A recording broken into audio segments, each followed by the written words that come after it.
Hey everybody, how's it going? Welcome to Middleton Place's Friday afternoon plugged into history, and this is actually History Unplugged.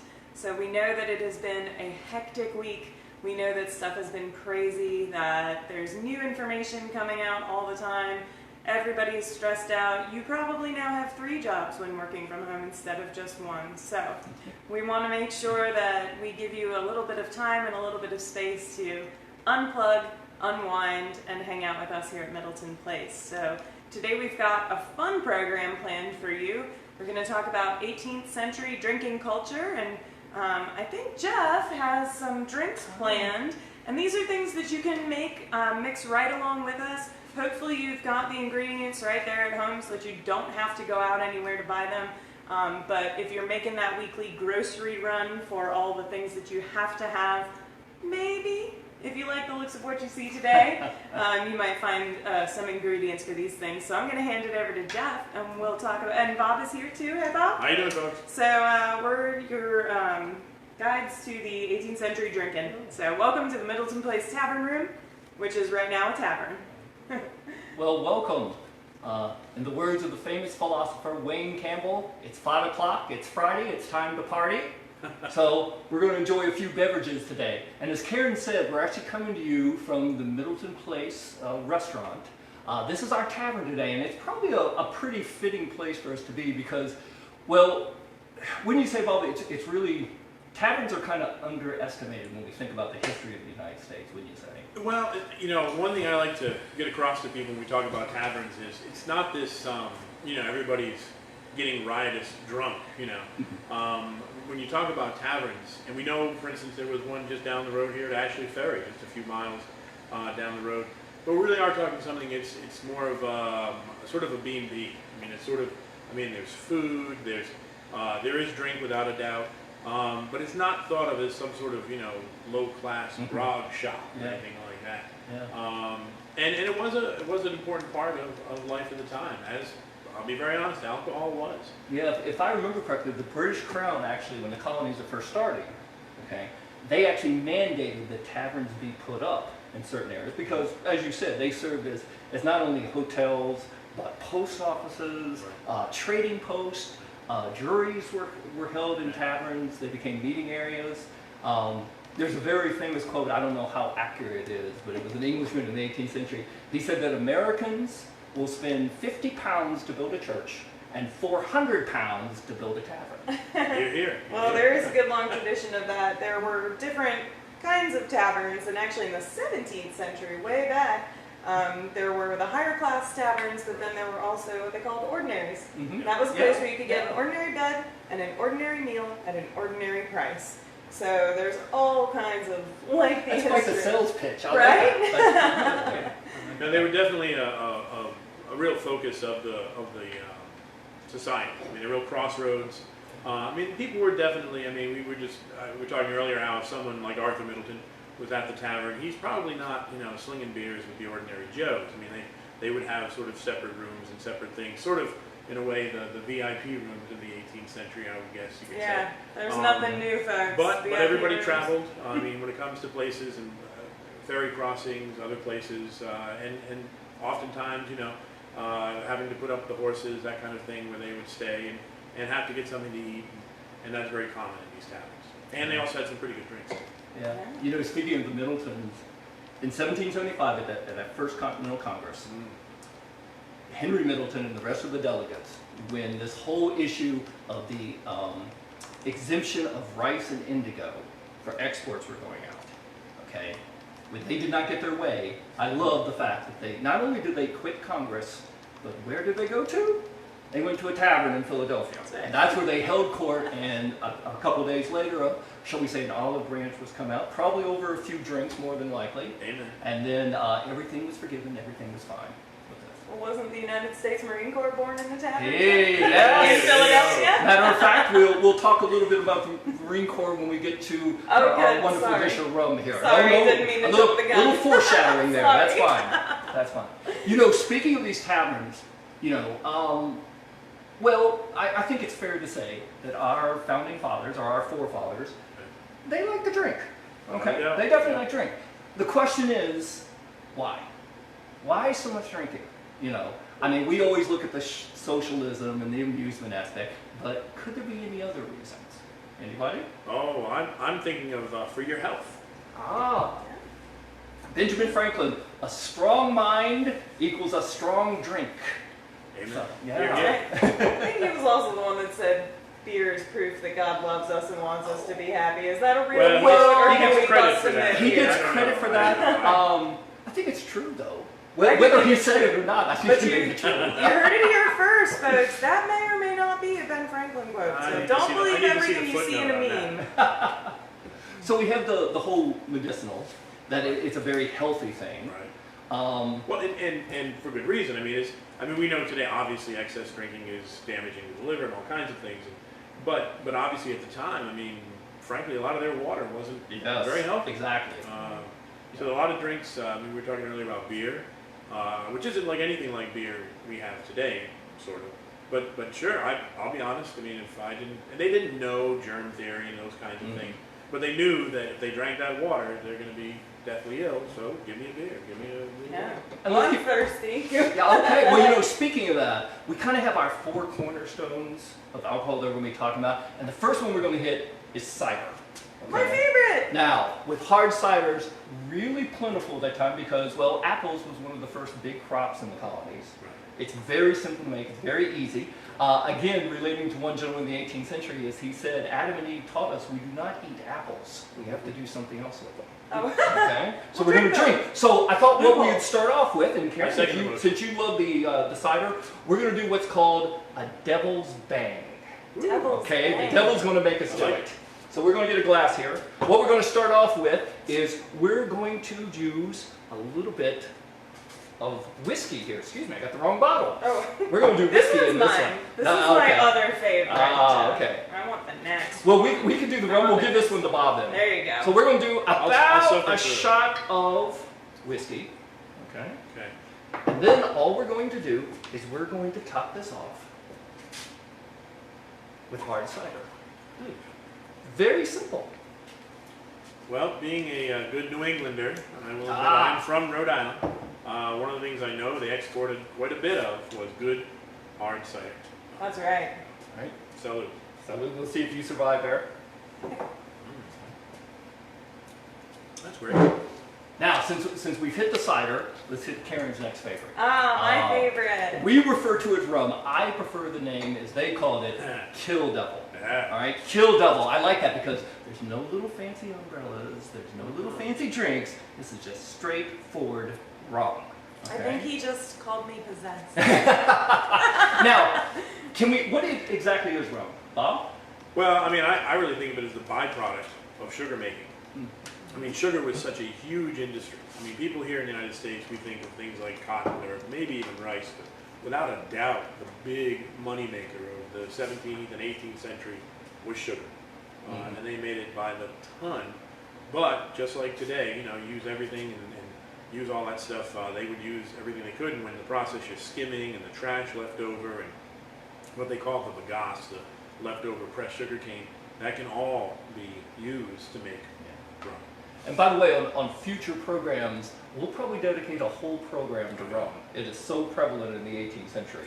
I mean, it was the drink, shall we say. Sure, there's So, a huge connection. what we're going to here. make Carin here is what's called a stone fence. Stone fence. Supposedly this was drunk by Ethan Allen and his Over the Mountain Boys when they That's right. stormed Fort Ticonderoga. Yeah. So let's see if we can get Carin to storm some fort out here. So if you don't know that story, in 1775, Ethan Allen and the Green Mountain Boys came over from Vermont and went to upstate New York to Fort Ticonderoga.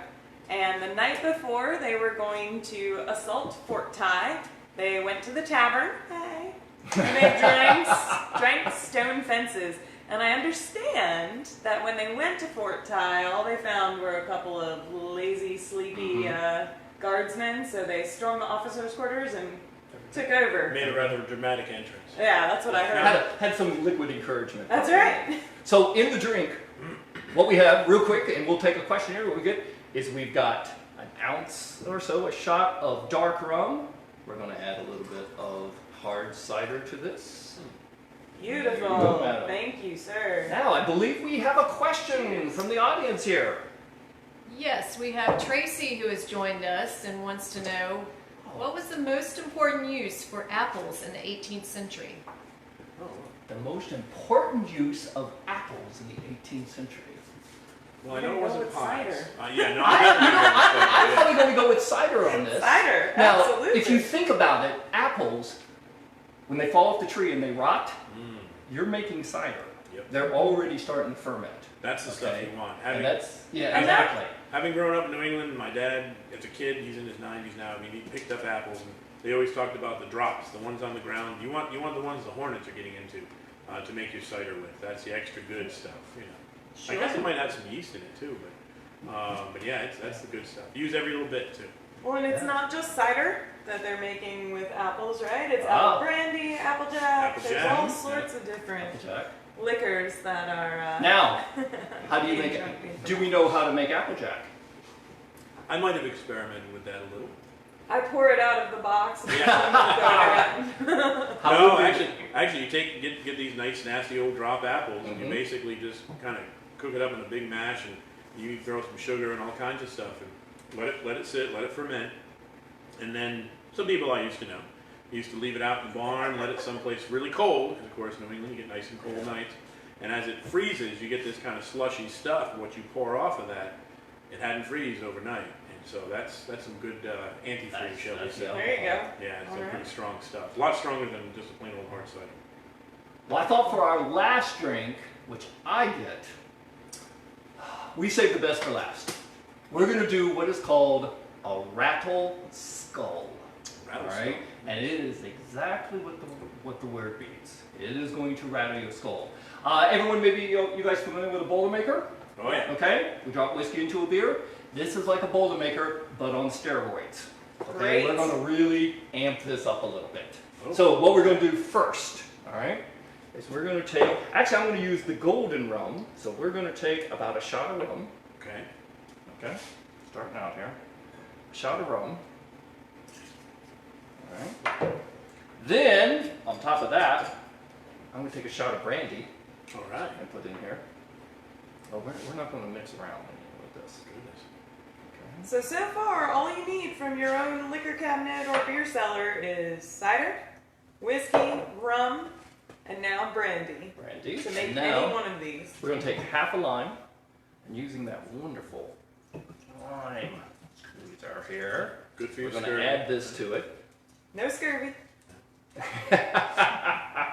Let's wipe the hands. And then lastly, and the one drink we haven't really talked about, Ah, yes. beer. We're going to take a good stout brown ale. We're going to add to this. Alright. And that's going to be our Rattle Skull, and I just realized I poured myself a pretty big drink. Salute. Cheers. Sort of Cheers. like the Long Island iced tea of the 18th century. And Yeah. cheers to you Cheers all to as you. well. We had and someone else join us. Christine was asking if there was a flat Arthur in your tavern. They get the gold star for the day. Yep. All I can say, it would not be a party without Flat Arthur. That's true. He has joined us here over my shoulder here. So, and Yeah. hopefully everyone's got their Flat Arthur, right? We have one We that they hope can so. get. If you don't have Flat Arthur yet, you can download him. Go to the news and events part of the website at middletonplace.org, and you can look for Plugged Into History, the entire digital portal, and you'll see the PDF download at the bottom of the page. So you can download your own Flat Arthur. There's actually 2 to a page.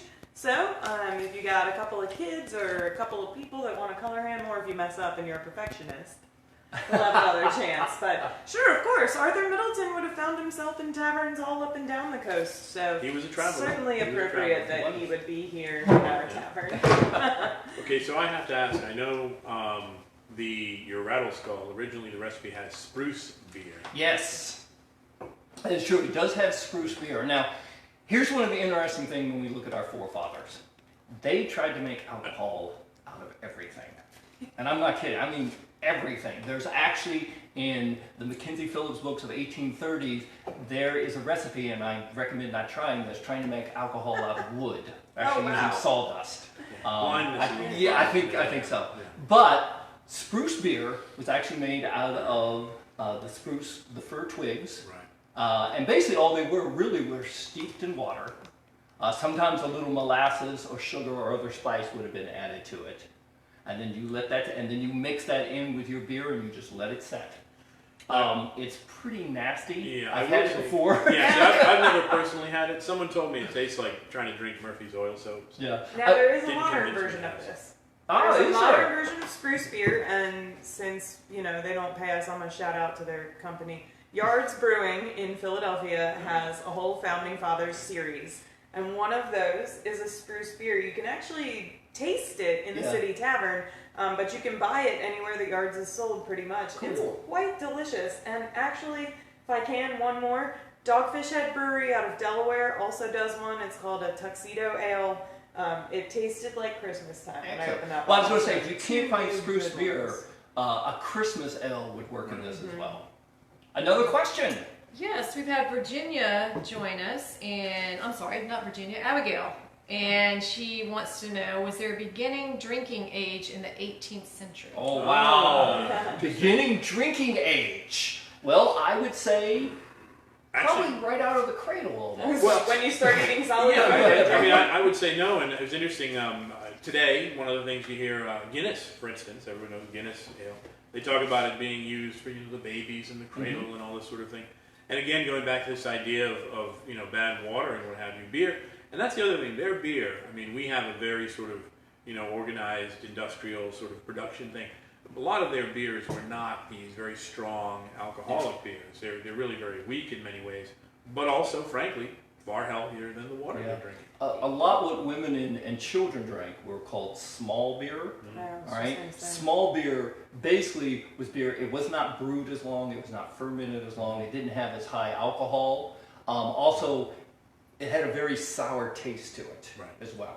It wasn't as flavorful as the other beers. And one of the other things about alcohol is they also mixed it a lot. They cut it a lot. You hear about different punches and different these kinds of concoctions, which really aren't as strong as some of these things. I mean, it's not like they're sitting in the bar knocking back 151. I mean, it was again cut, which again would keep your water a little cleaner. Well, and I mean too, the way we talk about beer, beer today is a pretty big overarching category of alcohol, whereas as Bob was talking about, small beer is a different thing again from ale, is a different thing again from stout. And so if you were to say beer in the 18th century, any given person may or may not assume that you mean small beer as opposed to a strong ale. So these less alcoholic versions, these less potent versions of alcohol would be drunk pretty much as soon as you're eating solid food and drinking something other than milk. I think we got another question. Yes, Patricia has joined us, and she wants to know if alcoholic drinks were used medicinally. Yes. Oh, very much so. Very much so. As we mentioned earlier, it was said, that a strong drink led to a strong body.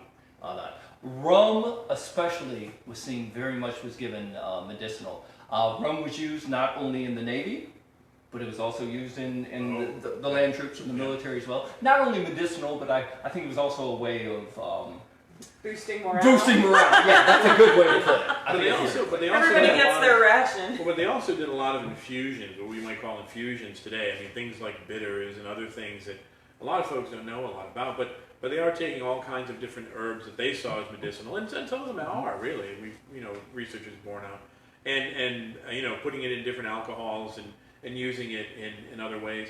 So very much so. I mean, they're doing a lot of these home remedies, if you will, based with alcohol, with herbs infused or soaked in it, and being used for I other believe things. that's a tincture, is it not? Yeah, Something but- that's right. ingested Yeah, like a tincture. but with that said, I would also say rum I've seen listed as a cure for colds, for fever, Also. and my favorite, broken leg. I love that one. Oh! Yes. We'll try that next time I drink rum. Yeah. Question, another one. Yes, Heather would like to know, was the whiskey and rum being produced locally in South Carolina or imported? Oh, great question. So, yeah, can we, I think probably one of the things we should do is, by the way, repeat these questions. So sorry, guys. Okay. Just excellent. in case, because I'm not sure if the mic is picking you up. So the question was the whiskey and rum being produced locally here in South Carolina or being imported? Well, the one thing I'll say is, first of all, when? When are we talking about? Because I think early on in the colony's history, you know, a lot of this is coming from off. Some is being produced locally, you know, in folks' own backyards, essentially. I do know, for instance, the case of rum. In the later 18th, early 19th century, New England rum was actually sold for a higher price than what they call West Indies rum, because I think it's a little more refined, and that's something we really didn't talk about, is how rum, it's funny today how, you know, the white rum, which you think of as being the cheap stuff, that was thought of as the upper class stuff, and the dark rums, that was the trash. That was for the sailors and the enslaved people and that sort of thing. So when you're talking about it, as far as production goes, is important in the question. But they're definitely doing How it. times have changed. I like the dark stuff. Yeah, but by 1770, all right, the colonies produce almost 4 million gallons of rum, and they import 5 million with rum.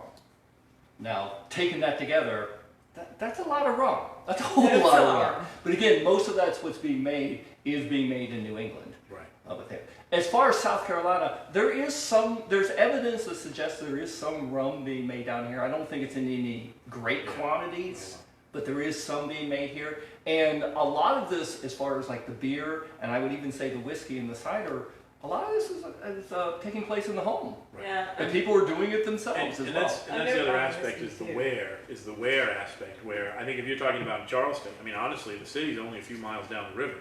I'm not going to waste my time trying to concoct some kind of whiskey. I'll just buy it.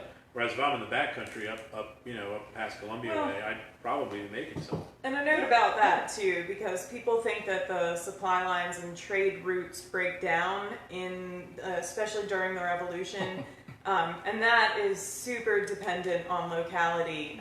Folks have plenty of access to rum, especially because it's being distilled in the colonies. So when we start to talk about generations back and that, you know, distilling moonshine in the woods, for lack of a better term, is something that goes back to the 18th century. It does after a fashion, of course, for whiskey, but really the supply line doesn't dry up. The people in the upcountry have plenty of access to the things that people closer to the metropolises have. It's not until much, much later in the war that things really break down for the upcountry of South Carolina and North Carolina as well. You know, I want to get back to something that Bob said earlier about this being watered down or stretched out.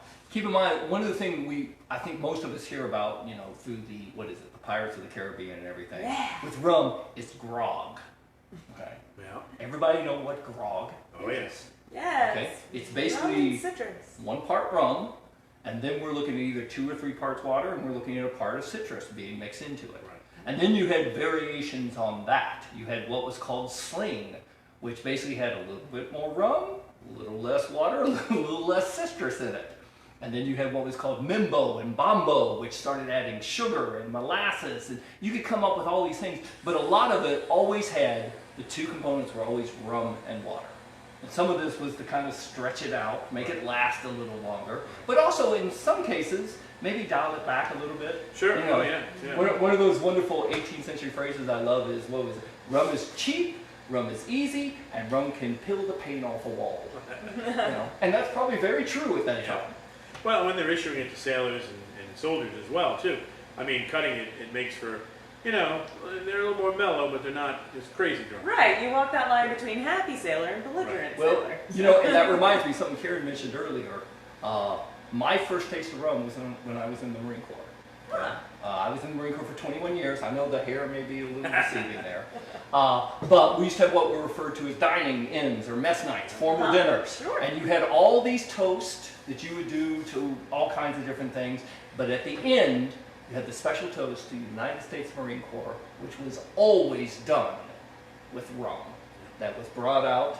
And I always loved it as after all these toasts, and there could be somewhere between 25 to 30 toasts that you would do, the president of the mess would say, "The mess is ended. Gentlemen, join me at the bar." So it kind of continues that tradition of what we talked about the tavern, and as Carin pointed out, the Marine Corps was formed in Tun Tavern in 1775 in Philadelphia. So, yeah.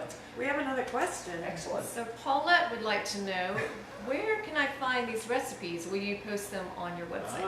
We'd be happy to. That's a Yeah, great question. good idea. Thanks, Paulette. And we'd be happy to post these recipes on the website right under Flat Arthur. No, I'm kidding. We'll find a place for them, certainly. Check out that Plugged into History digital portal on www.middletonplace.org, and we will absolutely have some historic drink recipes posted for you. One thing I was told when we first came up with this program was, okay, don't do too many because we want to stretch this out. I want to assure you, there are plenty Plenty of historic drink recipes out there. Absolutely. So we'll continue to bring more of these to you as we go on. No, this is pretty good. You know, I'm fairly certain that the Continental Army was issued spruce beer as a ration, wasn't it? Well, we know, of course, the Army's here at what was then called Ashley Hill next door in Middleton Place from July to December of 1782. They do mention, one of the officers' diaries mentions getting Madeira, which we'll talk a bit about later. Mm-hmm. That's a whole other. He actually doesn't feel well, so he gives it to the hospital, which, again, healthful benefits of a good Madeira, you know. And they do issue rum quite a bit, but they cut it a lot. But yeah, no, it's always a big part of the ration out here. Mm-hmm. I will say the one thing they did issue them as soon as they got here, the first thing they issued them was actually tobacco. But I don't know if we're going to do a session on that. Well, I don't know. That'll be another time. I think we have another question here. Yes. Christine would like to know, were the enslaved people allowed to drink any alcoholic beverages? Great question. Well, I will say, having ahead. just been looking into some of this, I had a feeling we were going to be doing this. I know in taverns, there's a lot of legislation in South Carolina in the 18th century, specifically barring that. I mean, there was a great fear of that. That being said, some historians say that if they're legislating against something, it means it's happening. It means that there is. And I also don't doubt that as far as the medicinal uses we talked about earlier, these tinctures and other things, I have no doubt that's being done as well.